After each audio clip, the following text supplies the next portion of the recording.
अस्सलाम वालेकुम। Lecture 83 start करते हैं जी। कैफ 5 का एडजस्टमेंट क्वेश्चन नंबर 16 है हमारा, पेज 61 पे। इसकी एक एडजस्टमेंट पेंडिंग थी, अगर आपको याद हो तो। On 30 September 2016 GL acquired a plant from SL in exchange of a building which was currently not in use of GL। अच्छा जी, GL ने प्लांट खरीदा और बदले में बिल्डिंग दी। इसका मतलब SL ने बिल्डिंग खरीदी है, बदले में प्लांट दिया हुआ। ठीक है, GL पेरेंट है। Parent acquired a plant from subsidiary. ठीक है जी, ओके। अब दोनों की कॉस्ट है, स्टेप बाय स्टेप चलते हैं ज़रा। सबसे पहले हम बात कर लेते हैं जी एस बुक्स की।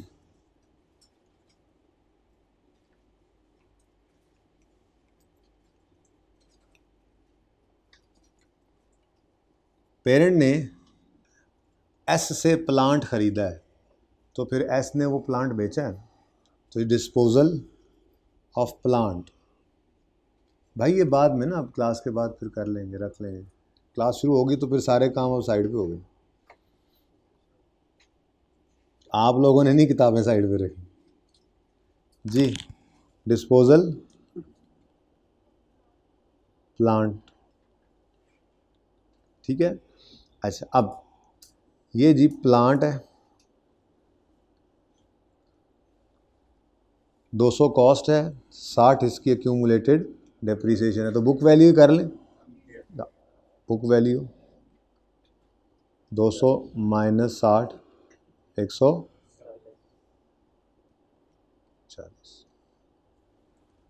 ठीक है जी। अच्छा,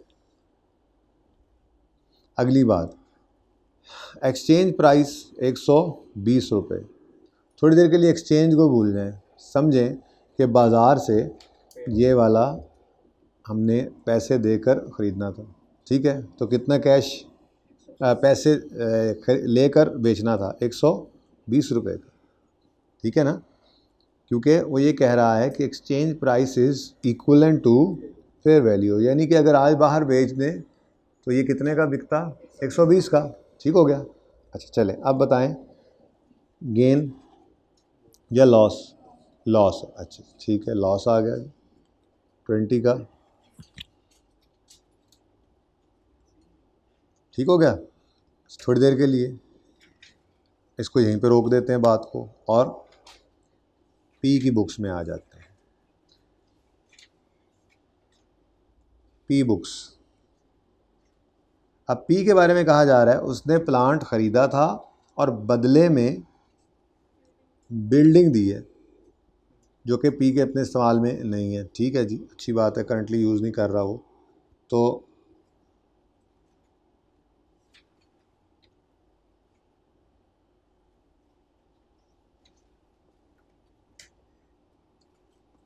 चलें भाई, चलें। तो पी की बुक्स के अंदर भी डिस्पोजल अकाउंट बनेगा, और ये डिस्पोजल अकाउंट पी किस चीज़ के लिए बना रहा होगा, बिल्डिंग के लिए।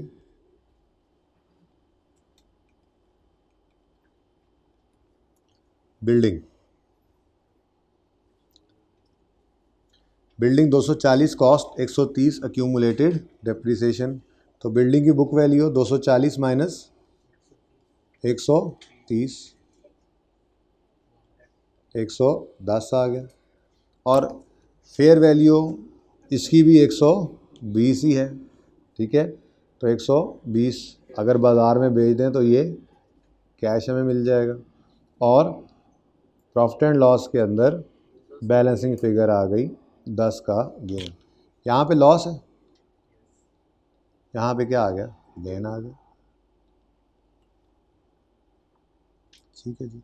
अच्छा, अब ये तो इस तरह से है कि अगर बाहर बेचकर इनको ये कैश रिसीव हुआ होता, लेकिन मामला क्या हुआ है, मामला ये हुआ है कि एस ने जो प्लांट बेचा है इसके बदले इसको 120 का कैश नहीं आया, बल्कि इसकी बजाय बिल्डिंग रिसीव हुई है। और इसी तरह से पी ने ये जो प्लांट बेचा है, बिल्डिंग बेची है, इसको इसके अगेंस्ट कैश नहीं आया बल्कि प्लांट रिसीव हुआ है। ठीक है, ये बात समझ आ गई? यानी कैश की ट्रांजैक्शन नहीं हुई बल्कि एसेट एक्सचेंज हुए हैं। गेन लॉस हमने दोनों का निकाल लिया। अब पहले पुरानी वाली बात दोबारा कर लेते हैं। स्टेप 1 ग्रॉस गेन कितना है जी? 10। इसमें से हम लेस क्या कर देंगे? एक्यूमुलेटेड डेप्रिसिएशन, और ये डेट ऑफ सेल से कंसोलिडेशन डेट। ठीक है, अच्छा 10 को पकड़ा। अब जाके देखते हैं जी, इसकी को लाइफ साइकिल गिवन है। Both companies follows cost model for subsequent measurement of PPE and charges deduction on building at 5% and on plant at 20%। अब इनके पास जो चीज़ बिकी है वो क्या है? अब लाइफ नहीं है, रेट है। माना कि आपके जहन में ये बात आ सकती है कि ये रेट तो रिवाइज होना चाहिए, रिमेनिंग लाइफ होनी चाहिए, लेकिन अब सवाल के अंदर ना कोई डेट ऑफ परचेज थी ना कुछ, बस यही रेट था। आईकेप का सवाल है, ठीक है, ये एडजस्टमेंट, तो बहरहाल इसी रेट को यूज़ कर लेंगे। ठीक है, क्वेश्चन इज़ 10 के ऊपर कौन कौन से रेट्स हैं? 2, 5 और 10। 10 के ऊपर 5% लगाएंगे, 10%। अच्छा चलो, कौन कौन से 2 रेट्स हैं? 5 और 20 है। ठीक है, अब मुझे बताओ बिल्डिंग के डेप्रिसिएशन कितने % है और प्लांट की? अब ये गेन किसका है? बिल्डिंग का, तो फिर डेप्रिसिएशन रेट भी बिल्डिंग वाला कितना? 5%। लेकिन डेट ऑफ सेल है 30 सितंबर 16 और कंसोलिडेशन डेट है 31 दिसंबर 16, तो अक्टूबर नवंबर दिसंबर 3 महीने इंटू 3/12। आंसर इज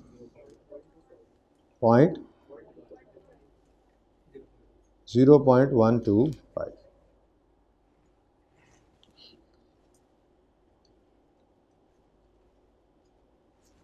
तो यहाँ पे आ गया 9.9। तो इस 9.9 की एंट्री क्या सिखाई हुई है आपको? बस ठीक है ना, फिर 10 ही रह जाएगा ना, मसला ही है, इसलिए ज़रा सा मैं माइनस कर रहा हूँ, आप राउंड ऑफ कर दें, कोई मसला नहीं जी। किसने बेचा? पी ने। तो किसने प्रॉफिट कमाया? पी ने। तो प्रॉफिट को रिवर्स करें, CRE डेबिट और PPE क्रेडिट।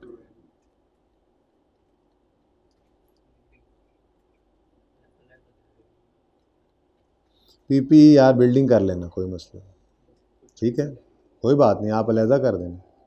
मैं तो सिर्फ एडजस्टमेंट समझा रहा हूँ। आप इतने दिन हो गए, बीच में ईद आ गई थी, ईद भी गुजर गई, एडजस्टमेंट भी गुजर गई। अच्छा, अगली बात यहाँ पे क्या है जी? लॉस है। अच्छा, अब यहाँ पे ना साइन शाइन नहीं उल्टे करने लग जाना, चुप करके बस उस फिगर को पकड़ो, 20 है। अब इसमें डेप्रिसिएशन माइनस कोई नहीं, चेंज नहीं करना, बस एक्यूमुलेटेड डेप्रिसिएशन। समझो गेन, लॉस है ही नहीं, गेन है बस। बस जब उल्टाने लगेंगे तो कहेंगे आज गेन नहीं रिवर्स करना, लॉस रिवर्स करना है, तो बस उस वक्त सोच लेंगे। ठीक है, अब इस 20 को पकड़ा आपने, इस पे रेट लगा 20% और यहाँ पे भी 3/12 किया, आंसर इज 1, तो 19 आ गया। अब ये किसने बेचा था? एस ने। तो फिर लॉस किसको आया था? एस। आपस का गेन लॉस उल्टाना है ना, अब लॉस उल्टाना है, यानी कि देखो जब गेन उल्टाते हैं तो अर्निंग्स कम होती हैं, गेन कम किया, रिवर्स किया, गेन कम किया, तो उसने अर्निंग्स को कम कर दिया ना। इनकम कम होने से अर्निंग्स कम ही होनी थी ना, और यहाँ पे क्या होने लगा है? लॉस रिवर्स होने लगा है। लॉस कम हो रहा है तो अर्निंग्स बढ़ेंगी। अच्छा चलो ठीक है, आसान ही है, मुश्किल नहीं है, लेकिन किसका ये लॉस रिवर्स हो रहा है? ऐसे कर लेते हैं, इनकम उल्टाओ, लो जी अदर इनकम उलट गई, ठीक है, लेकिन सवाल कर रहे हैं हम बैलेंस शीट का, तो फिर मजबूरन इसको अर्निंग्स में करना पड़ा, जिसने बेचा था उसकी अर्निंग्स उल्टा दी। ठीक है, ये ज़रा इजी हो जाएगा। Okay done. नेक्स्ट, लॉस उल्टाओ। अच्छा, अब लॉस उल्टाना है, एक्सपेंस उल्टाना है। एक्सपेंस बढ़े तो डेबिट होता है, एक्सपेंस कम हो, रिवर्स हो, कम हो तो क्रेडिट होता है। यहाँ पे हमने लिख दिया अदर एक्सपेंस, अदर, जैसे वहाँ अदर इनकम लिखा हुआ, यहाँ पे अदर एक्सपेंस। कितना आ गया? 19 और पीपीई डेबिट, आप जो भी लिख लेना, अलग लिखा हुआ तो अलग लिख लेना, कोई मसला नहीं, ठीक है। लेकिन अगली बात, एक्सपेंस कैसे, प्रॉफिट एंड लॉस तो इस वक्त तक शायद हमने शुरू भी नहीं किया था, एक्सपेंस कैसे, अर्निंग्स ही हैं। अब किसकी अर्निंग्स को हिट करना है, क्योंकि एस ने बेचा है तो एस आर ई। तो एक तो ये हमने किसी सवाल में नहीं देखा था कि लॉस भी आता है डिस्पोजल पे, तो उसकी भी एंट्री हमने यहाँ पे देखनी थी, प्लस ये एडजस्टमेंट इस तरह से ही थी, इसको देख लें, कोई मसला। इसकी पिक्चर लेनी है तो ले लीजिए, लेकिन जल्दी कीजिए क्योंकि आज बहुत इंपॉर्टेंट डिस्कशन है, मैं आप लोगों का वेट कर रहा था। मैंने कहा चलो ये उधार चुकता कर लें।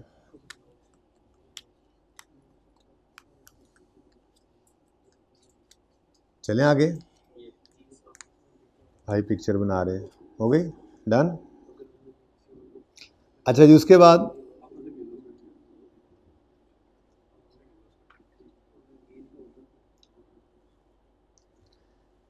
Upon acquisition SL of SL, contract of management service was also signed which provide various annual fee 50 from date of payment would be made in 2 equal installments on 1st April 1st October। ये हो गई थी adjustment, कोई मसला तो नहीं हुआ इसमें, बिल्कुल भी।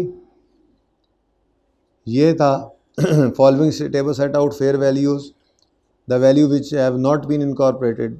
ये कह रहा है कि table set out item whose fair value and acquisition was different from book value, these values have not been incorporated. मतलब बुक वैल्यू 250 है, फेयर वैल्यू कम हो गई, तो इसकी एंट्री क्या थी, रीवैल्यूएशन लॉस, वर्किंग वन में डेबिट और बिल्डिंग पीपीई क्रेडिट। ये बिल्डिंग कर दो, ठीक है, इकट्ठा भाई कह रहे हैं अलग दिया हुआ, अलग कर दो, मैं वैसे ही आपको एंट्री बता रहा हूँ, ठीक है जी। उसके बाद अब चूँकि ये पीपीई क्रेडिट हो रहा है तो डेप्रिसिएशन भी, पीपीई कम हो रहा है ना, तो डेप्रिसिएशन भी क्या हो जाएगी, कम।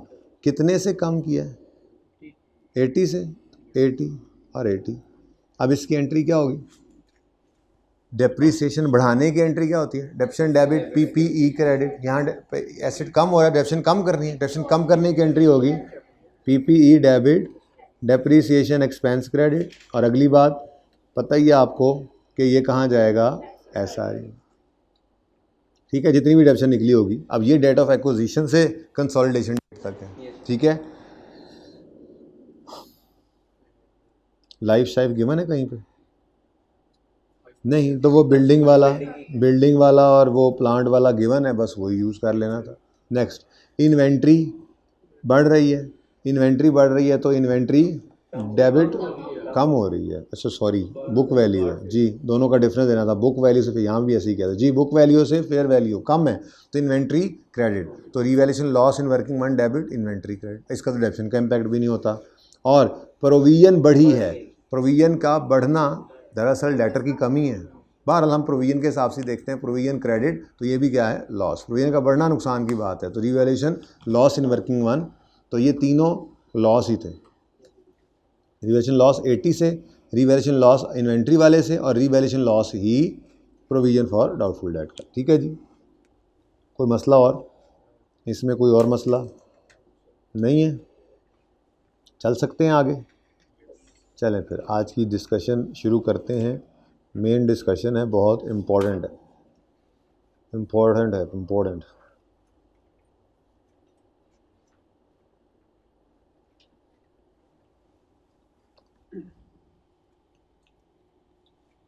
और कौन सा सवाल होमवर्क में दिया था, 31 पी लिमिटेड एस लिमिटेड हो गया था, बोलें।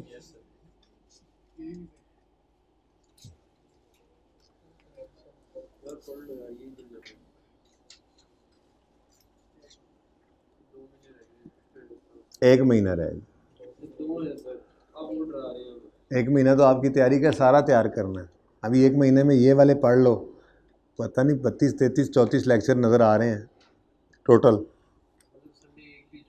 मेरा नहीं ख्याल को संडे 1 या 2 ऑन किए बगैर काम चलेगा और 3-4 अगस्त तक जाए बगैर काम चलेगा। जस्ट आस्किंग आपको कि आप तैयार रहें, ओके।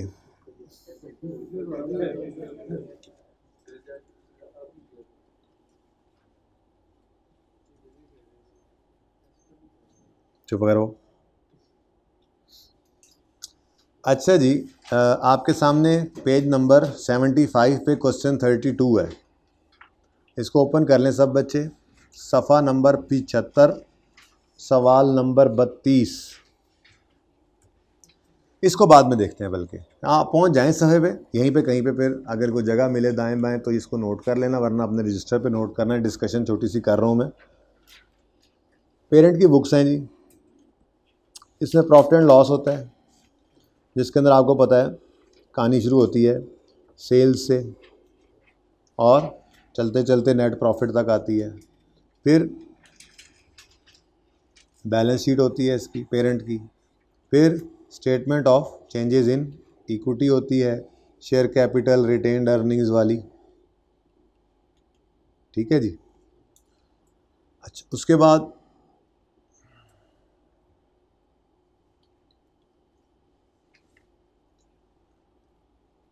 एस की बुक्स की बात करते हैं।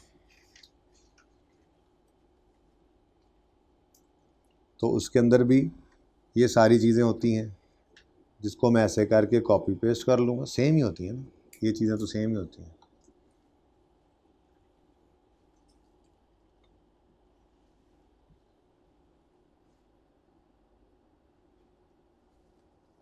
अब ये सेल से कहानी चलती आती है और यहाँ पे आके पैट निकलता है, ऐसे ही है। ये पैट जो फिगर होती है, ये पैट की फिगर निकल कर कहाँ चली जाती है, रिटेन्ड अर्निंग्स में। जहाँ पे हमने देखा था जी ओपनिंग होता है और फिर पैट आता है, ठीक है ना जी। ओपनिंग को छोड़ें, पैट आ जाता है जी। ये जो पैट आता है यहाँ से उठकर, ये अमाउंट, इसमें से फिर क्या होता है जी, डिविडेंड माइनस करते हैं रिटेन्ड अर्निंग्स में आके, कभी प्रॉफिट एंड लॉस में नहीं होता, ठीक है।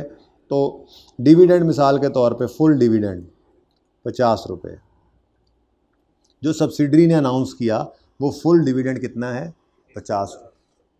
तो वो डिविडेंड 50 रुपये सब्सिडरी की बुक्स के अंदर रिटेन्ड अर्निंग्स के कॉलम में, स्टेटमेंट इन इक्विटी के अंदर रिटेन्ड अर्निंग्स के कॉलम में माइनस होता है, ठीक है।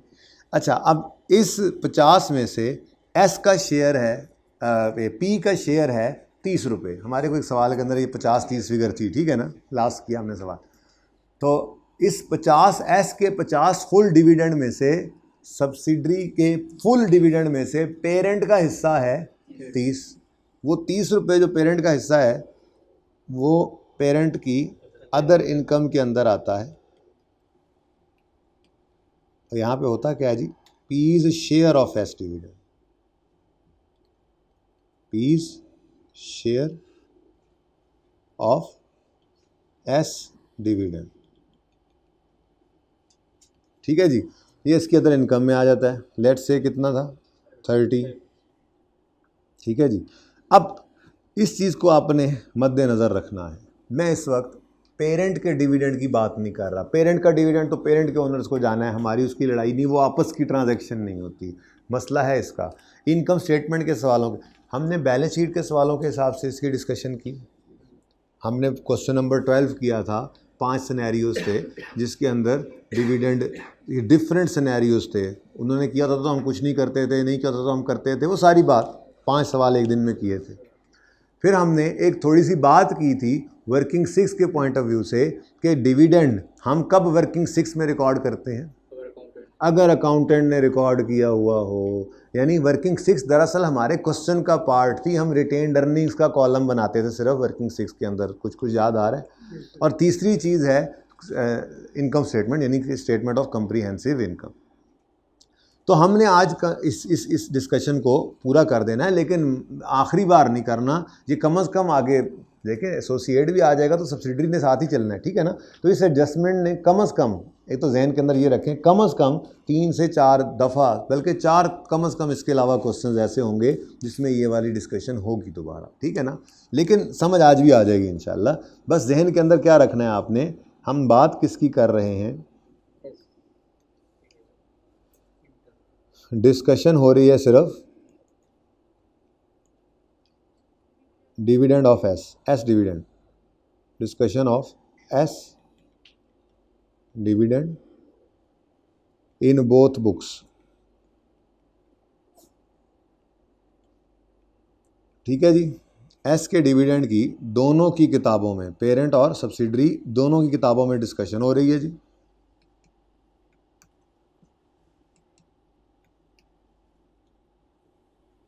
और डिस्कशन क्या होना शुरू हुई है जी कि एस ने डिविडेंड कहाँ रिकॉर्ड करना है? मैजिक हो गया। कौन सा पेज था? 75। माशाल्लाह, अच्छा खासा दूर चला गया। ये ना, अच्छा जी। डिस्कशन क्या हो रही है जी? डिस्कशन ये हो रही है कि एस ने अपना फुल डिविडेंड कहाँ रिकॉर्ड करना है? स्टेटमेंट ऑफ इक्विटी के अंदर रिटेन्ड अर्निंग्स कॉलम में। और पी ने उस एस के डिविडेंड का अपना शेयर कहाँ रिकॉर्ड करना होता है? अदर इनकम में। अब हम कंसोलिडेशन में क्या करेंगे?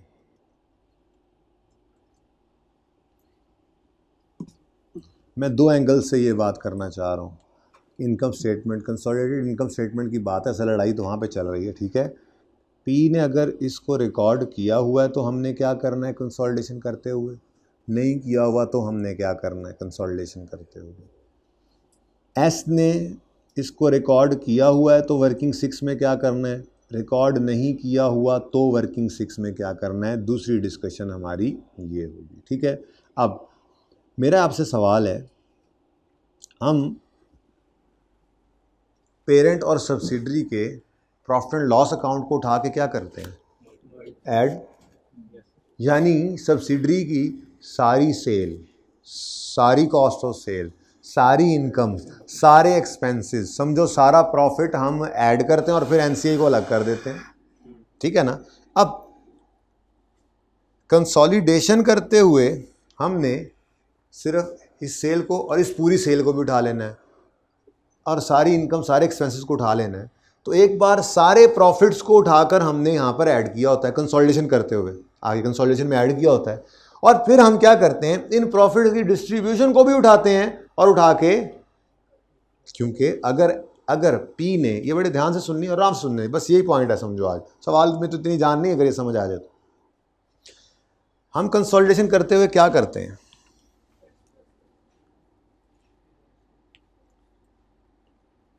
हमने कंसोलिडेशन करते हुए, कंप्रिहेंसिव इनकम बनाते हुए हमने क्या करना है? पेरेंट प्रॉफिट एंड लॉस को हम कर रहे हैं जी फिलहाल लेट से, तो हमने कहा जी सेल्स पकड़ो पेरेंट की और सब्सिडरी की सारी, फिर कॉस्ट ऑफ सेल पकड़ो पेरेंट की और सब्सिडरी की सारी, जीपी आ जाएगा, फिर लेस करो, अच्छा लो ऐड कर लो, अदर इनकम ऐड करो पेरेंट और सब्सिडरी की सारी, फिर लेस कर दो अदर एक्सपेंसेस को पेरेंट और फिर प्रॉफिट पर आ जाओ, बस नेट प्रॉफिट काफ़ी है बस। अब हमने किया क्या? हमने एस की सारी सेल, सारी कॉस्ट ऑफ सेल, सारी अदर इनकम, सारा कुछ ऐड किया हुआ इधर, और साथ ही इस जगह पे उसके प्रॉफिट्स में से हमें मिलने वाला शेयर भी ऐड किया हुआ है अदर इनकम में। तो अगर ये किया हुआ है तो सेपरेट में तो ठीक किया हुआ है, क्या यहाँ पे ये सही रह जाएगा? ये डुप्लीकेशन नहीं हो रही? ये डुप्लीकेशन हो रही है नहीं हो रही?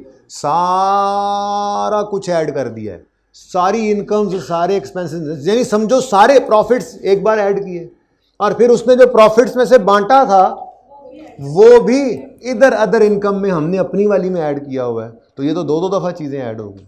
तो अगर खुदा ना खास्ता पेरेंट ने, जो कि अभी तक इस सवाल में होने नहीं दिया था हमने, अगर खुदा ना खास्ता पेरेंट ने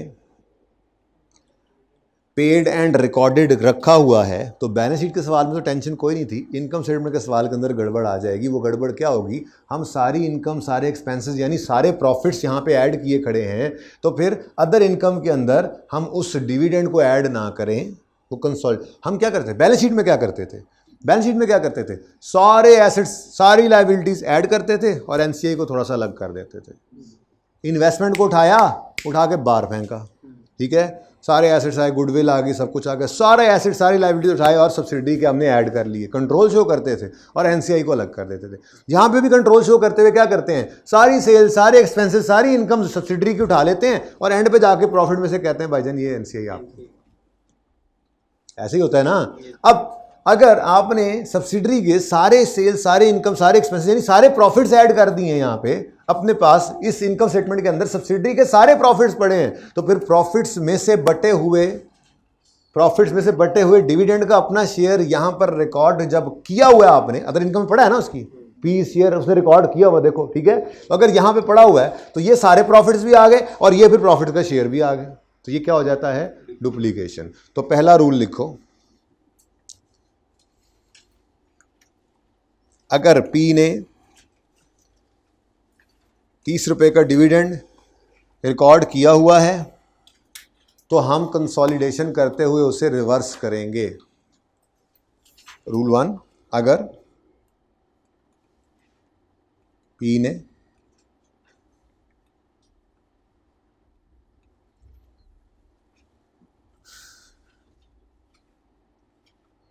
₹30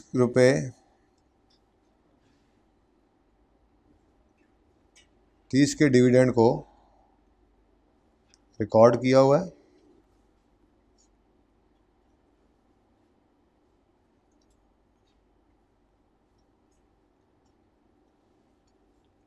सेपरेट में तो ठीक किया हुआ है ना, सेपरेट में तो उसने ठीक किया हुआ है, यहाँ कोई मसला नहीं है हमें इससे। मसला तो यहाँ पे आया है जब सारा कुछ उठा के हमने सब्सिडरी का ऐड कर दिया है, तो आप एक बार प्रॉफिट सारा ऐड कर रहे हैं और उसके बाद फिर उसके प्रॉफिट में से बटे हुए का अपना शेयर भी ऐड कर रहे हैं, तो ये फिर डिविडेंड जो एडेड है यहाँ पर इस अदर इनकम में, ये डुप्लीकेशन हो जाएगी, ये डबल हो जाएगा। तो फिर क्या करेंगे, तो हम कंसोलिडेशन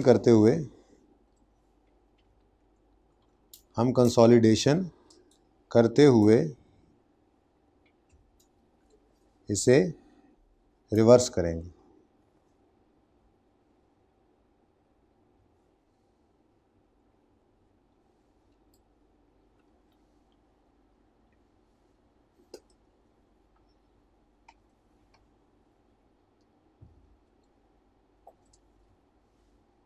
ठीक है जी, यहाँ तक कोई मसला। दूसरी डिस्कशन मेरी आपसे वो है वर्किंग 6 के बारे में। वर्किंग 6 आपको पता है रिटेन्ड अर्निंग का कॉलम होता था। रिटेन्ड अर्निंग्स के कॉलम के अंदर हम रिटेन्ड अर्निंग्स को, ये डिविडेंड को कब लिखा, आप बता दें कब लिखेंगे, क्योंकि हम वर्किंग 6 को क्वेश्चन का पार्ट कहते थे, हमारा सोल्यूशन नहीं है, मिसिंग फिगर इससे निकलती थी। तो मैंने आपको कहा था कि अकाउंटेंट वाला कॉलम बनाना है हमने, अकाउंटेंट ने जो किया हुआ है वो गलत है या सही है, एक बार उस वाली फिगर निकालें ताकि जैसे सवाल की तरतीब हमारी वो निकल आए। तो इसका मतलब वर्किंग 6 के अंदर हम डिविडेंड को सिर्फ तब लिखा करेंगे। हमने मेरे ख्याल में ईद से पहले जो सवाल किया था उसमें पेरेंट और सब्सिडरी दोनों के रिटेन्ड अर्निंग कॉलम बनाने शुरू कर दिए थे, यानी 2 सवाल किए थे ना, इनकम स्टेटमेंट बैलेंस शीट 2 दिन करते रहते, या 2 या 3 दिन, और हर दिन हमने वर्किंग 6 में जो रिटेन्ड अर्निंग्स का कॉलम बनता था चेन इक्विटी वाला, वो पेरेंट का भी बनाया था, सब्सिडरी का भी बनाया था। तो वर्किंग 6 में फ़िलहाल मैं बात इसलिए नहीं कर रहा पेरेंट के डिविडेंड की, क्योंकि पेरेंट का डिविडेंड कोई कंसोलिडेशन एडजस्टमेंट नहीं है। पेरेंट का डिविडेंड रिकॉर्ड नहीं होता तो हम रिकॉर्ड कर देते हैं, और ये आपस की ट्रांजैक्शन नहीं है, ये पेरेंट के ओनर्स को ट्रांजैक्शन है, ये कोई एस और पी की आपस की ट्रांजैक्शन है नहीं। इसलिए पेरेंट के डिविडेंड की लड़ाई कोई नहीं हो। तो सादा बात है, मैंने कहा था फाइनल अकाउंट की एडजस्टमेंट है, अगर उसने रिकॉर्ड नहीं किया हुआ तो आप रिकॉर्ड कर दें, बस दैट्स इट, और कुछ नहीं करना। मसला कहाँ पे आता है, एस ने डिविडेंड बांटा, इसमें पी का भी हिस्सा है। तो बैलेंस शीट के सवालों के अंदर हमने कहा था 5 सिनेरियो बनाए थे, जिसके अंदर से जो पेड वाला सिनेरियो था, हमने क्या कहा था, अगर सेपरेट में नहीं किया और रिकॉर्ड तो हम करते थे और फिर कैंसिल करते थे, और अगर सेपरेट में किया हुआ है तो हम सिर्फ कैंसिल करते थे, और अगर पेड होता था तो हम कहते थे पेड भी है, रिकॉर्डेड भी है, कोई रिसीवेबल पेएबल भी नहीं है। हम बैलेंस शीट के पॉइंट ऑफ व्यू से इसको इस तरह देखते थे। फिर वर्किंग 6 के पॉइंट ऑफ व्यू से हमने देखा था, आज रूल लिखवा रहा हूँ, ठीक है, कि एस ने डिविडेंड अनाउंस किया तो वो एस की चेंज इन इक्विटी के अंदर रिटेन्ड अर्निंग कॉलम में कब रिकॉर्ड होना है, जब अकाउंटेंट ने रिकॉर्ड किया हुआ है। अब इस सवाल को हमने 2 सवालों में कंपेयर भी करके देखा था। एक दफ़ा वर्किंग 6 में हमने उसको लिखा था, दूसरे बार नहीं लिखा था। उसका फ़र्क क्या था, जब अकाउंटेंट ने रिकॉर्ड किया हुआ था, ये पता नहीं वर्किंग 6 यहाँ पे बनाई थी या नहीं, अल्लाह करे यहाँ बनाई हो। ये देखो, ये देखो अकाउंटेंट वाला, यहाँ पे कोई डिविडेंड नहीं आ रहा, अल्लाह करे सवाल में डिविडेंड हो, था ही नहीं, बोलो डिविडेंड नहीं था। उससे ऊपर चलते हैं, कोई बात नहीं, अल्लाह करेगा मिल जाएगा डिविडेंड।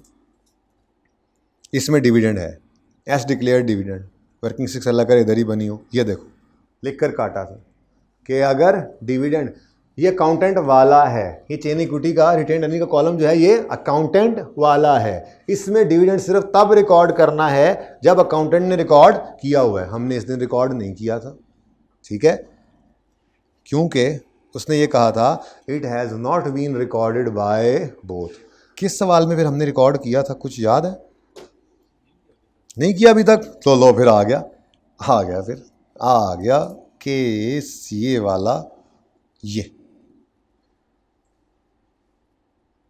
आज के सवाल में डिक्लेयर्ड एंड पेड लिखवाऊंगा आगे जाके, बाद की बात है। फ़िलहाल तो उसूल पक्का किया हमने कि वर्किंग 6 के अंदर हमने 50 को कब लिखना है, एस के रिटेन अर्निंग कॉलम में 50 को माइनस कब लिखना है, जब अकाउंटेंट ने इसको रिकॉर्ड किया हुआ, क्योंकि ये पार्ट ऑफ क्वेश्चन है। तो दूसरा रूल लिखें ताकि फिर बात आगे बढ़ाएं।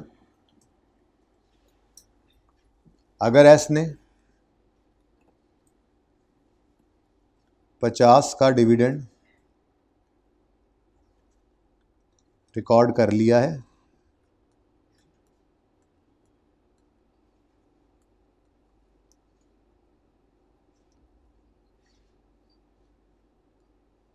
तो हम वर्किंग 6 में शो कर देंगे, तो हम वर्किंग 6 में शो करेंगे, ठीक है। और अगर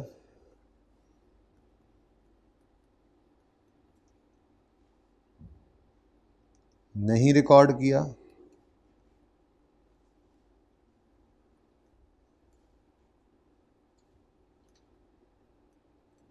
तो हम भी शो वर्किंग 6 में शो नहीं करेंगे, ठीक है। तो हम भी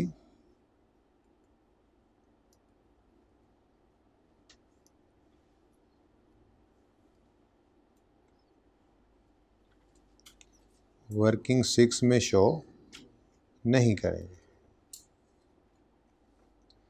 ये बातें ना बहुत प्रॉब्लम करती हैं, इसलिए ये बातें 3-4 दिन होती रहेंगी, सवाल बदलेंगे, चीज़ें नई आती रहेंगी, लेकिन इन एडजस्टमेंट्स को हम डिस्कस करते चले जाएंगे।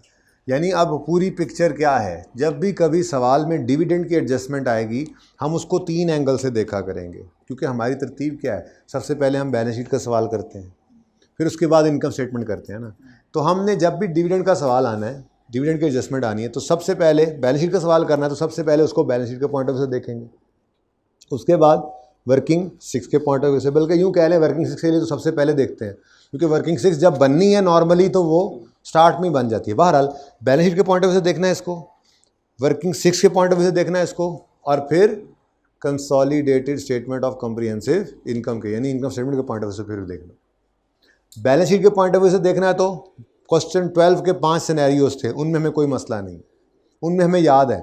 अगर दोनों ने रिकॉर्ड नहीं किया होता तो हम सेपरेट की गलती सही करते थे, पहले रिकॉर्ड करते थे, फिर आपस का रिसीवेबल पेबल 50 पूरा एस को रिकॉर्ड करवाते थे, 30 पूरा पी से रिकॉर्ड करवाते थे, फिर 30 को कैंसिल करते थे।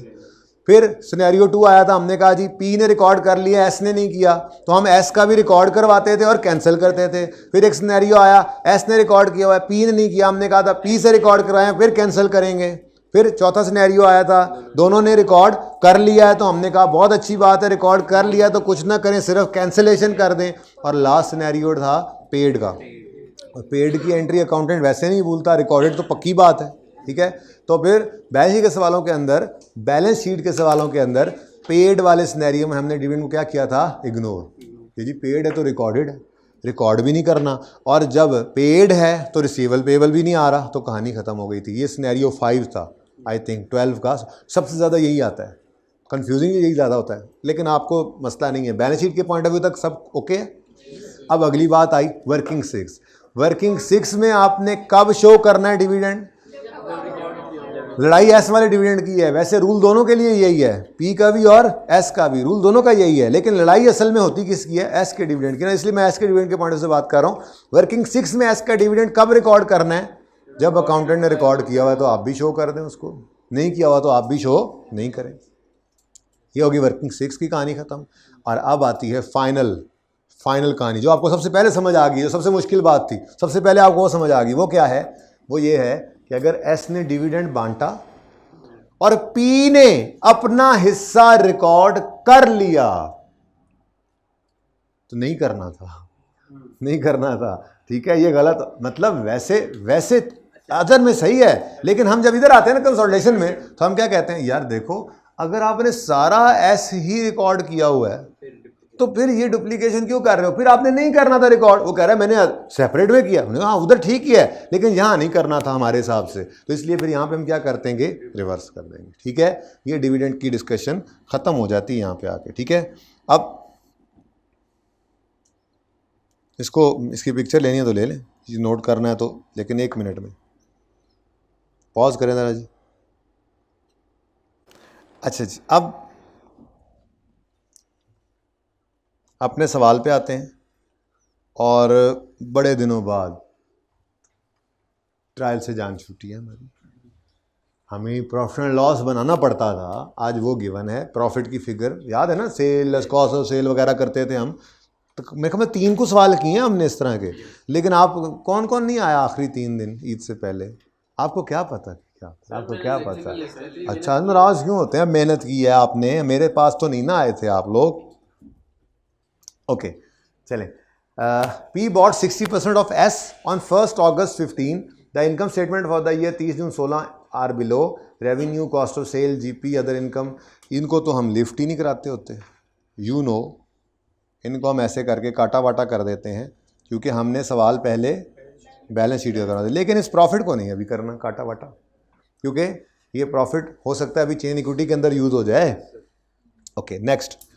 चलो, आप कहोगे अभी से क्यों किया, ऐसे पहले नहीं करते थे?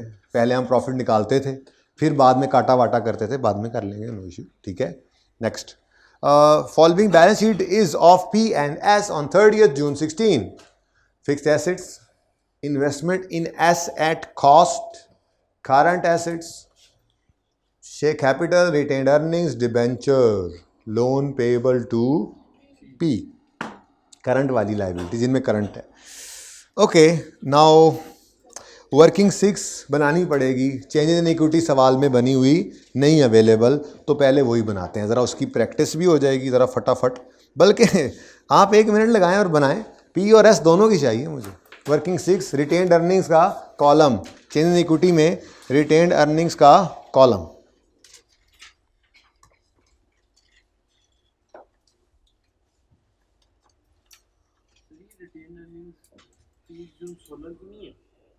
जी, मुझे यकम जुलाई 15 की भी चाहिए। इधर वो मसला भी पढ़ना है ना, वो भी पड़ेगा अभी, SRE निकालने के लिए भी। छोड़ो उसको, फिलहाल मैंने कहा वर्किंग 6 बनाओ।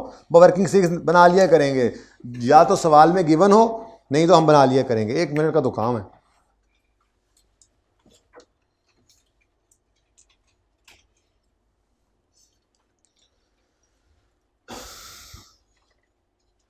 यार वो वर्किंग्स वाला सफ़ा ना ओपन कर लें, क्या ख्याल है आप लोगों का?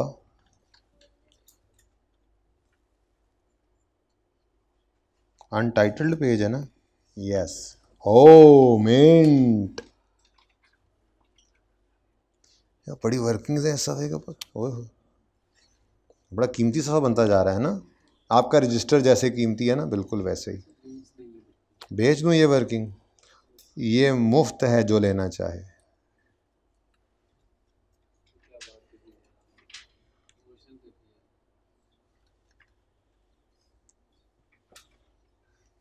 अब पढ़ने वाले बढ़ो तुसी। पेज नंबर, सवाल का पेज नंबर कौन सा? 75, क्वेश्चन नंबर 32।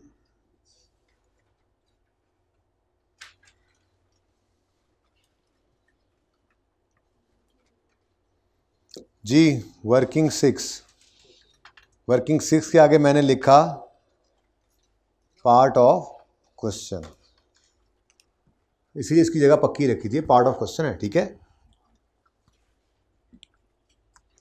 ये है क्या चीज, सेपरेट फाइनेंशियल स्टेटमेंट्स में statement of changes in equity का रिटेन्ड अर्निंग्स का कॉलम ओनली।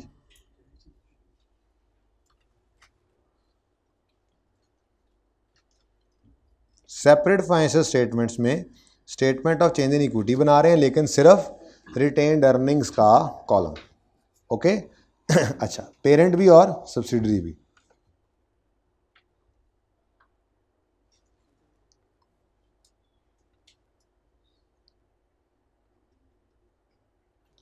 जी बच्चों, क्या कुछ होता है जी इसमें। ओपनिंग हमारा साल है 30 जून 16 पे ख़त्म हो रहा ना, तो 1 जुलाई 15 पर ओपनिंग आएगा और 30 जून 16 पर क्लोजिंग आ जाएगी। और ये क्लोजिंग भाई कह रहे हैं सवाल में गिवन है, कोई 800 बोला भाई ने, ठीक है जी। देखते हैं, ये जी हमारा सवाल है, ये रिटेन्ड अर्निंग्स है। पेरेंट की क्लोजिंग 30 जून 16 पर 800 और सब्सिडरी की 430, तो 800 एंड 430। अच्छा, अब 16 का साल है तो इसके अंदर पैट आएगा 16 का, और डिविडेंड आ सकता है फाइनल ऑफ 15 या इंटरिम ऑफ 16, ठीक है जी। एस की इन्वेस्टमेंट में कोई मसला है, एक्विजिशन डेट पे है, फेयर वैल्यू बराबर है, बला बला, 5 अक्टूबर पी सोल्ड, मशीन बेच दी है, मशहूर ज़माना एडजस्टमेंट्स हैं। यानी कि एडजस्टमेंट्स मैंने कहा था आपको कि पूरी होगी आज से, मतलब ईद से भी 3 दिन पहले मैंने कह दिया था, जिस दिन वो छोटी सी इनकम स्टेटमेंट बनाई थी क्लास में जाने से पहले मैंने कहा था एडजस्टमेंट्स पूरी हैं, बस एडजस्टमेंट्स वही हैं। आप बस मसला ये है कि अब डिविडेंड को हमने प्रॉफिट एंड लॉस के पॉइंट ऑफ व्यू से नहीं देखा था और आज देख रहे हैं। पिछले किसी भी सवाल के अंदर इसको यूं देखने की जरूरत इसलिए नहीं महसूस हुई थी, जैसे अभी आप लोगों ने मुझे बताया कि आज तक कभी हमने वर्किंग 6 में डिविडेंड नहीं लिखा, क्योंकि कभी डिविडेंड रिकॉर्डेड था ही नहीं सवालों में। जब रिकॉर्डेड नहीं था तो बैलेंस शीट के सवालों में जो करना होता वो तो कर लेते थे, इनकम स्टेटमेंट में उसका कुछ करना ही नहीं होता था, क्योंकि मसला ही इनकम स्टेटमेंट के सवाल में तब आता है जब एस ने डिविडेंड बांटा है और पी ने उसका शेयर, उसमें से अपना शेयर अदर इनकम में रिकॉर्ड किया हुआ है। जब रिकॉर्ड किया हुआ तब मसला आता है, क्योंकि फिर कंसोलिडेशन के वक्त हम सारा कुछ सब्सिडरी का ऐड कर देते हैं, तो वो फिर डुप्लीकेशन हो जाती है। तो अभी तक किसी सवाल के अंदर पी ने एस के डिविडेंड का अपना शेयर रिकॉर्ड नहीं किया हुआ था, इसी वजह से हमने इनकम स्टेटमेंट के भी जितने सवाल किए हैं उनके अंदर ये वाली डिस्कशन आई ही नहीं थी जो आज आई है। लेकिन आज अब बात पूरी हुई आकर, तो है तो वही डिविडेंड पहले बैलेंस शीट में देखा, वही डिविडेंड वर्किंग 6 के लिए देखा, और आज फिर कहानी खत्म हो गई पूरी, ठीक है ना।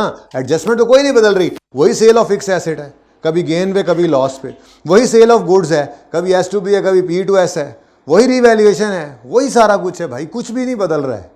कंसोलिडेशन खत्म है बस फिर, ठीक है ना। लेकिन प्रैक्टिस है, एडजस्टमेंट बदल के, अंग्रेजी बदल के, जैसे अभी हमने एक एडजस्टमेंट की क्लास के स्टार्ट में, अब क्या गेन था, लॉस आ गया, उसी के हिसाब से सोच के कर लिया काम, तो थोड़ा सा बस मसला आया, एक्सचेंज आ गया बीच में, तो इस तरह का कोई मसला हो तो हो, कंसोलिडेशन की एडजस्टमेंट्स बस यही थी, ठीक है।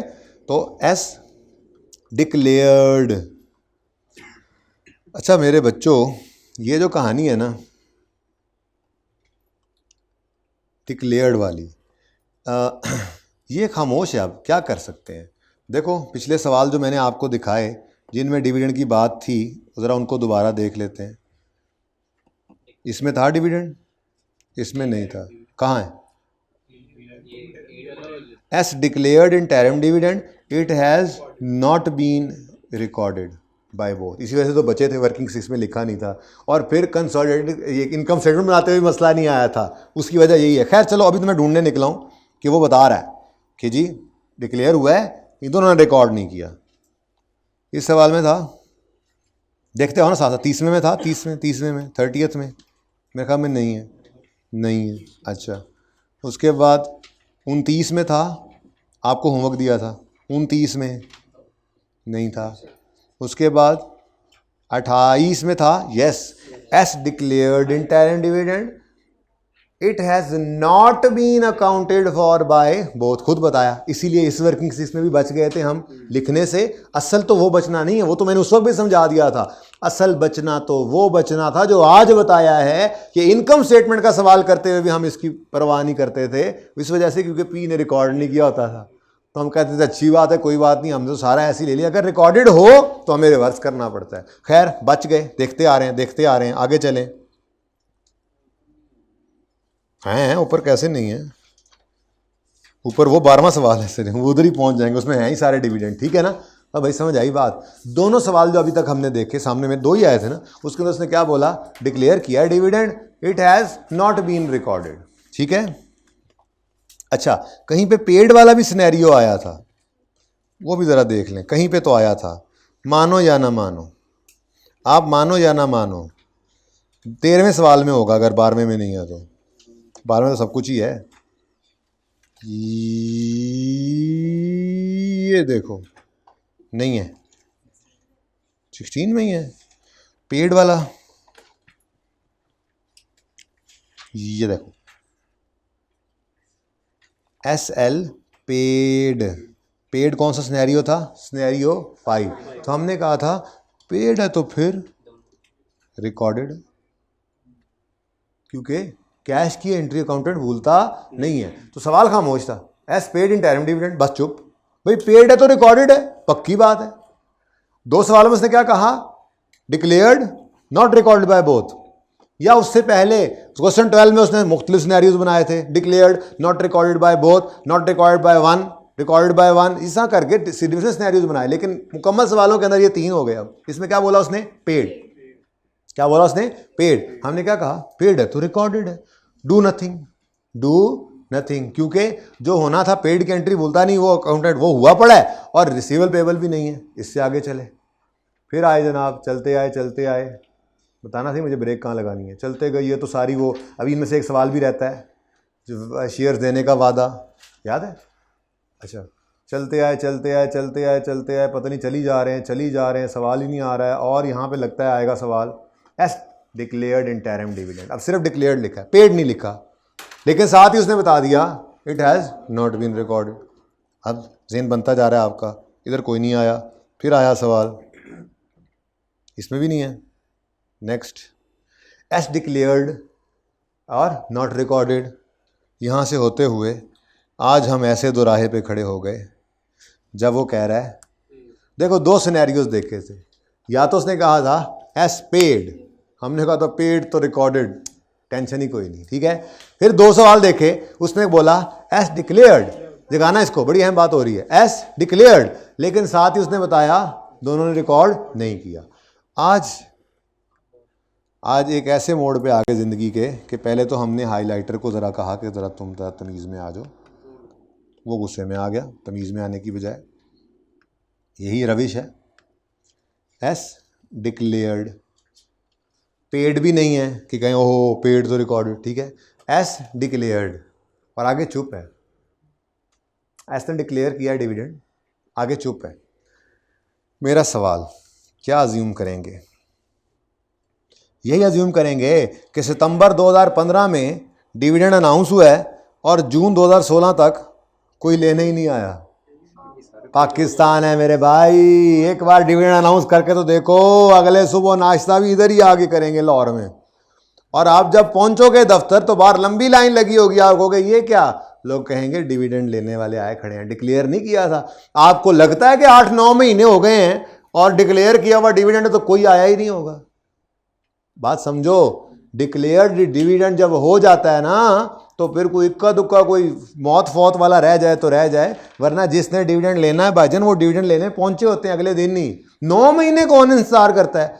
अब इसका मतलब डिक्लेयर हुआ था तो रुके कोई नहीं होंगे, जब रुके नहीं होंगे डिविडेंड लेने आए होंगे तो डिविडेंड पे भी हुआ होगा, जब पे हुआ होगा तो रिकॉर्ड भी हुआ होगा, ठीक है। तो डिक्लेयर्ड जब लिखा हो तो भाई फिर डिक्लेयर्ड है तो पेड है, और पेड है तो रिकॉर्डेड है। बेटा तो हमारा साल 30 जून 2015 पे ख़त्म हुआ था ना, उसका फाइनल डिक्लेयर हो रहा है ना 30 सितंबर 15 पे। ये 15 का फाइनल तो 15 में हो ही नहीं सकता अनाउंस, वो तो 16 में जाके अनाउंस होना था। ये 30 सितंबर 16 होता, 30 जून के बाद होता अगर हमारे साल का फाइनल होता तो। ठीक है, इतनी अच्छी आवाम नहीं है हमारी कि 30 सितंबर 15 पे आपने कंपनी के शेयर लिए, आप अपनी बात करो, छोड़ो बाकियों को, अपनी बात करो। आपने कंपनी के शेयर लिए हुए हो, 30 सितंबर 15 में वो डिविडेंड अनाउंस करें इधर खड़े होकर, ये साल है, ठीक है जी, यहाँ पे खड़े होकर उन्होंने डिविडेंड अनाउंस किया, आप ये 9 महीने बैठे रहेंगे, आप कहेंगे नहीं लेने जाना मैंने डिविडेंड। आप सुबह सवेरे वहीं पे पहुंचे होगे, आप कहोगे छोड़ो आज क्लास तो छोड़ो, सर को कहेंगे लेक्चर अपलोड कर दें, है ना, मैं तो डिविडेंड लेने जाना है। कौन छोड़ता है भाई? तो 9 महीने से डिविडेंड डिक्लेयर्ड है तो कोई लेने नहीं आया होगा, लेने आया होगा तो पे नहीं हुआ होगा, पे हुआ होगा तो रिकॉर्ड नहीं हुआ होगा। इसका मतलब अगर सवाल खामोश होगा तो डिक्लेयर्ड का मतलब पेड भी है, और फिर अगर पेड है तो रिकॉर्डेड भी है, ये याद रखना। अव्वल तो सवाल में वो पेड लिख देता है, पेड ना लिखे तो ये शरारत भी कर देता है, खुद नहीं बताया उसने, ठीक है, क्या बोला? S declared dividend. तो ऑब्वियस बात है भाई, इसमें कोई एक्सेप्शन नहीं है। सोच आपकी सोच भी इस तरफ नहीं जाती कि 9 महीने तक कोई बंदा भी डिक्लेयर डिविडेंड नहीं आया होगा। मतलब कौन सी दुनिया में रहते हैं आप, कौन सी बेवकूफ़ों की जन्नत में रहते हैं, ऐसी बात सोच रहे हैं आप? ये भाई डिक्लेयर्ड है तो पेड है, पेड है तो 9 महीने हो गए, पेड है तो फिर रिकॉर्ड होने से तो नहीं बच सकता, ठीक है। अच्छा चले, अब ये तो डिसाइड हो गया कि ये है पेड और रिकॉर्डेड। चलो अब अपनी मामूल की कार्रवाई तो करें। मूंग की वैल्यू कितनी है शेयर की? 10। मुझे पता है कि आप नंबर ऑफ शेयर्स निकाल के डिविडेंड से मल्टीप्लाई कर सकते हैं, लेकिन मैंने तो आपको पता बताया हुआ है, नहीं हम तो परसेंटेज निकालेंगे, ठीक है। तो हम ₹3 को डिवाइड करेंगे ₹10 से, चल रहने दे फिर, ₹3 divided by ₹10 into 100 is equal to 30%, यानी 30% डिविडेंड एस ने अनाउंस किया है, ठीक है। एस का शेयर कैपिटल वही 500 है, 500 पे लगाओ 30%,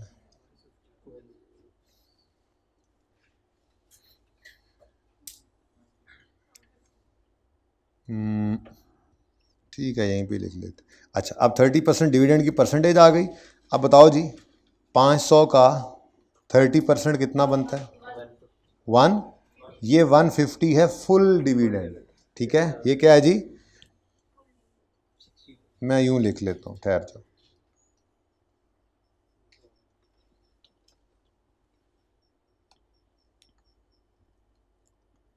पॉज करें जी ज़रा, इसको कुछ हुआ पड़ा। अच्छा जी, तो ये क्या है? एस का फुल डिविडेंड, ठीक है। अच्छा, अब मैंने आपसे जैसे अर्ज किया है, आज हम एडजस्टमेंट 5 को 3 एंगल्स से देखेंगे। वर्किंग 6, फिर अभी बैलेंस शीट बनाने लगे, और फिर एंड पे, ठीक हो गया। स्टेप बाय स्टेप चलते हैं। असल में बैलेंस शीट तो हम बहुत पहले से कर चुके हैं तैयार, वर्किंग 6 वाली बात भी हमने सीख ली थी, लेकिन आज प्रैक्टिकल उसकी आपको मिसाल नज़र आएगी, ठीक है। और इनकम स्टेटमेंट वाली बात कर ली है, बस उसको अप्लाई करना रहता है इंशाल्लाह, ठीक है। तो मुझे पता है कि आपका दिल फ़ौरन किस तरफ जा रहा है? Piece share in of S dividend. मुझे पता है आपका दिल इस तरफ जा रहा है, लेकिन मैं ये लिखकर अभी आगे फिगर लिखूंगा ही नहीं, ताकि आप इस तरफ अभी ना जाएं, ठीक है। मैं इस तरफ अभी आपको लेकर नहीं जाना चाह रहा। Piece share of S dividend कितना बनता है जी? 150 का 60% है ना? कितना? हाँ नहीं पता, नहीं अभी नहीं लिखा मैंने, फिगर नहीं लिखी, वरना आप उसको सोचेंगे। वो कब सोचना है? जब इनकम स्टेटमेंट बनाने लगेंगे, जब बनाने लगेंगे तब। बल्कि मैं तो कहता हूँ ये भी मैं हटा दूँ, ठीक है। बस अभी अगली बात नहीं, अभी फ़िलहाल ब्रेकें हैं, वो करते हैं। वर्किंग 6 के अंदर जो है वो एस के डिविडेंड ने जाना है, और ये एस ने डिविडेंड बांटा है, और वो 150 ही जाना है। As declared a final dividend, P के डिविडेंड की तो बात ही नहीं हो रही, ठीक है। तो वर्किंग 6 हम बना रहे थे। अब मुझे बताओ, वर्किंग 6 के अंदर ये जो एस ने डिविडेंड बांटा है, इसको हम रिकॉर्ड करें या ना करें? रिकॉर्ड करें या ना करें? क्यों रिकॉर्ड करेंगे? क्योंकि पेड है तो रिकॉर्डेड है। अकाउंटेंट पेमेंट की, कैश की एंट्री नहीं भूलता। और ये कैसे हमने कहा कि पेड है? भाई 8-9 महीने से कोई आया ही नहीं लेने, ये तो हो नहीं सकता। ठीक है, इसको भी ऊपर करवा दें। अच्छा जी, तो चलते हैं अपनी वर्किंग 6 में। और हमने कहा जी मुबारकां, आज तो डिविडेंड है पेरेंट का इतना और सब्सिडरी का कितना 150 कैसे है 500 इंटू 30%, ये बता दो। ठीक है जी, कितना 150। पेरेंट का डिविडेंड का कोई जिक्र नहीं है। अगर पेरेंट का डिविडेंड होता और उस डिविडेंड को पेरेंट ने भी रिकॉर्ड किया होता तो हम यहाँ पर भी उसको लिख लेते। हो सकता है ना कभी ऐसा कर दे, वो ये फिगर मिस कर दे, हमें ये चाहिए हो वर्किंग 3 में डालने के लिए, तो हो सकता है इसकी भी ज़रूरत पड़े। पता तो हो, उसूल तो होना चाहिए ना पक्का। ठीक है, बात समझ आ गई? तो ये क्या है, ये सेपरेट फाइनेंशियल स्टेटमेंट्स में स्टेटमेंट ऑफ इक्विटी का रिटेन्ड अर्निंग्स का कॉलम है अकाउंटेंट वाला, मैं हर बार लिखता हूँ। तो जब अकाउंटेंट वाला है तो फिर चाय वाला, दूध वाला, अकाउंटेंट वाला है तो इसमें डिविडेंड सिर्फ तब रिकॉर्ड होगा सर जब अकाउंटेंट ने रिकॉर्ड किया होगा, नहीं तो नहीं होगा। जितने सवाल देखे उनमें हमने इसको रिकॉर्ड नहीं किया हुआ था, क्योंकि वो 2 सवाल आपको दिखा के हूँ जिसमें वर्किंग 6 बनाई है, उसके अंदर क्या कहा होता था, नॉट रिकॉर्डेड बाय बोथ। जाग जाना यार, बड़ी अहम क्लास है यार, ऐसे ना करना उस्ताद, इतना सफ़र का थका हुआ है, सही से जगाओ इसको, पक्का ही हो गया। खड़े हो जाओ ना ज़रा थोड़ी देर, ये इतनी इंपॉर्टेंट क्लास है, ये निकल गई तो निकल गई। और ये सबसे मुश्किल डिस्कशन है, ये ना समझिएगा कि बच्चे कम आए आज, क्या करें। मैंने तो इसका वेट किया, मैंने ईद से पहले नहीं करवाया, उस दिन हालात बहुत ही ख़राब थे, लेकिन आज तो आ जाना चाहिए था। ईद तो गुजर गई, अब तबाही मचा लिया आप लोगों ने, और तो और बजरत भी आ गए आज तो। ठीक है जी, थोड़ा खड़े हो जाओ थोड़ी देर, 2-4 मिनट के लिए। शाबाश, चलो बैठ जाओ, फिर एक बार फिर खड़े हो जाओ, चलो थोड़ी देर खड़े रहो, चलो बैठ जाओ फिर, अब क्या करना है। अच्छा जी, इधर कब डिविडेंड रिकॉर्ड करना है, जब अकाउंटेंट ने रिकॉर्ड किया हुआ हो। ठीक है जी, आप सर कह रहे थे, मुझे ये सारी कह दिया आपने। अच्छा, जो पेड है वो वाला हमने रिकॉर्ड कर लिया, जो पी को मिला है उस पी ने रिसीव किया, वो पी ने रिटेन्ड अर्निंग में रिकॉर्ड करना है, इनकम में नहीं आएगा, अदर इनकम में रिकॉर्ड करना है। वो कब लेंगे, जब इनकम, तो इनकम स्टेटमेंट पे जाएंगे तो इंशाल्लाह लेंगे, टेंशन ना लो तुम। फिलहाल मैंने कहा छोड़ दो इस बात को, मैंने इसलिए लिखा ही नहीं था, वो इसीलिए नहीं लिखा था, तुम फिर भी सोच रहे हो। इनकम काट के हम चुप है। सीआरई लिखते तो थे। हाँ तो लिखते थे, लेकिन वो तब लिखते थे जब उसने रिकॉर्ड नहीं किया होता था। जब उसने रिकॉर्ड किया होता था, आप 12 का सिनेरियो 1, 2, 3 में से कोई उठा के देख लें जिसके अंदर रिकॉर्डेड बाय पी होता था, तो हम सीआरई में नहीं रिकॉर्ड करते थे। तो वो वाला सिनेरियो है, हमने बैलेंस शीट में कुछ नहीं करना है इसका, क्योंकि इन्होंने रिकॉर्ड किया हुआ है। ठीक है, वैसे तो ये एस है, ठीक है, एस ने रिकॉर्ड किया हुआ है तो फिर हमने भी लिख दिया, अब दोबारा नहीं करना। ठीक है, पार्ट 2 करते हैं, ज़रा मैं डिस्कशन पूरी कर लूँ। ठीक है, अच्छा जी, पैट आज मौजें लगी हुई हैं, वेव्स लगी हुई हैं आज। पिछले तीन लेक्चर्स में हमने खज्जल हो कर प्रॉफिट निकाला था, आज तो वेव्स हैं। 410, 100 तुसी प्रॉफिट फॉर द ईयर, 410 और 100 तुसी। जी बोलें, बैलेंसिंग फिगर 390 और 400। असल में प्री आर ई आज भी नहीं गिवन थी, ये इसलिए बनाया, प्री आर ई नहीं गिवन इससे निकलनी है, क्योंकि 1 जुलाई ओपनिंग डेट है और 1 अगस्त को हमने से एक्वायर किया है, तो प्रॉफिट में से 1 महीने का पैसे दे के ख़रीदा और बाकी का हमारा है, तो ये अलग अलग करने थे यहाँ पे। ठीक है ना, खैर चलें, ये तो बात मैंने वैसे ही छेड़ दी आपके साथ, छोड़ें आप इसको, क्या कहते हैं। यहाँ तक कोई मसला है तो बताएं, वरना ये पिक्चर लें और हम आगे चलें और सवाल शुरू करें। अब हमारा सवाल कंप्लीट हो गया, क्योंकि ये क्वेश्चन का पार्ट है, तो क्वेश्चन अब कंप्लीट हो गया। ठीक है,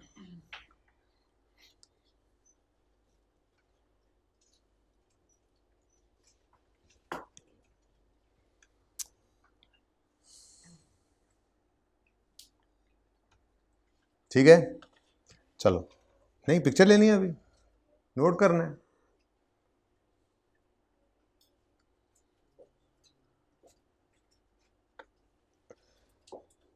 अच्छा जी, अब चलें, अब अपना काम करें।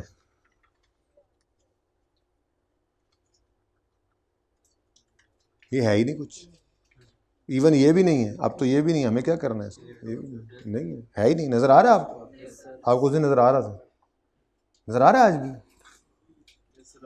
बेशरम लोग है यार तुम लोग। मैं कह रहा हूँ नहीं है तो नहीं है ना यार। 1 2 3 4 5 6 7 8 9 10 11 12 फिगर्स पहुँचाइए, सवाल शुरू करते हैं। अभी हम डिस्कशन कर रहे थे कि सवाल करना कैसे है। आमिर भाई पार्ट 2 शुरू कर दें, सवाल हम शुरू करते हैं। आप पार्ट 2 शुरू करें, हम सवाल शुरू करते हैं।